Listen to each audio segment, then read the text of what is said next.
Hello hi. Morning prayer பண்ணிவிட்டு வசனம் படிக்கலாம் அப்படின்னு பைபிள் ரீட் பண்ணலான்ட்டு ஒரு வசனம் எடுத்தேன். அப்போது கர்த்தர் என்கிட்ட ஒரு வசனம் மூலமாக பேசினார். என்னென்னு பார்த்தீங்கன்னா, எபிரேயர் 12:1 அதில் எந்த காரியத்தை பற்றி பேசினாங்கன்னா, விசுவாசத்தை துவக்குகிறவரும் முடிக்கிறவருமா இருக்கிற இயேசுவை நோக்கி நமக்கு நியமித்திருக்கிற ஓட்டத்தில் பொறுமையோடு ஓடக்கடவும். இந்த வசனம் மூலமாக கர்த்தர் என்கிட்ட பேசினார்.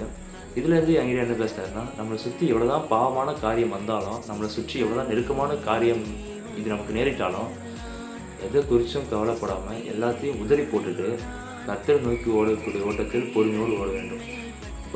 ஆனால் நமக்கு இப்போ டைம் இல்லை, பொறுமையோடு ஓடக்கூடிய டைம் கிடையாது. ஸோ கர்த்தர் ரொம்ப ரொம்ப ரொம்ப சீக்கிரமாக இருக்குது.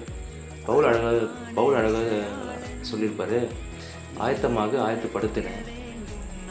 Be ready, get ready. Jesus comes. Bye.